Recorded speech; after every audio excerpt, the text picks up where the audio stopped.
Review code provided by Gemdrops for ladiesgamers.com, where you can soon find my written review.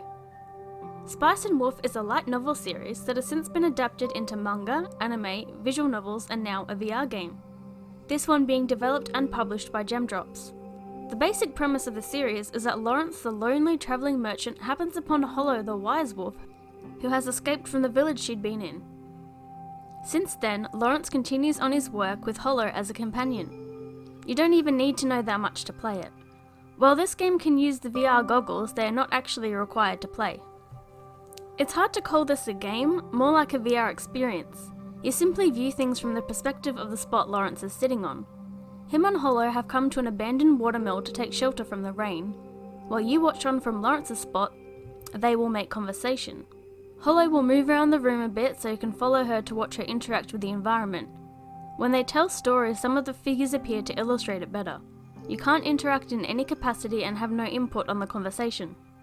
After you've watched the 20 minutes of story, you can play in interact mode. In that, you can look at a few things for Hollow to comment on or pick up. In this, she will actually react to you as a person.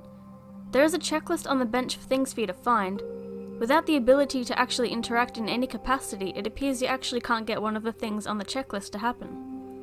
The subtitles are in white, and when Hollow comes up close to you, they can be hard to read. There is no English voice acting. Unless you know Japanese, you'll have to read.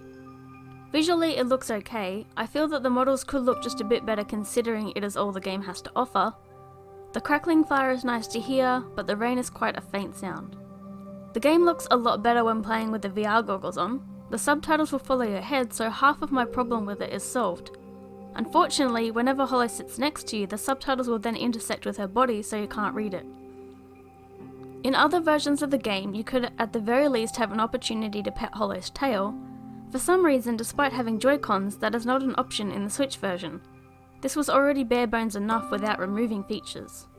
It is a cute experience that doesn't require any prior knowledge of the series. Unfortunately, it takes only 25 minutes to finish. As such, I don't find it worth the price it's asking. Given that, you could instead pick up the source material. The first book would give you the same level of conversation from this pair. I could only recommend this to a fan of Spice and Wolf who just wants to see Hollow up close. Yet, if that is the case, you'd definitely be better off picking it up on another VR platform, as any capacity to interact is removed in the Switch version. I give Spice and Wolf VR a 3 out of 10. More expensive per minute than a movie at the cinema, and about as vapid as one too.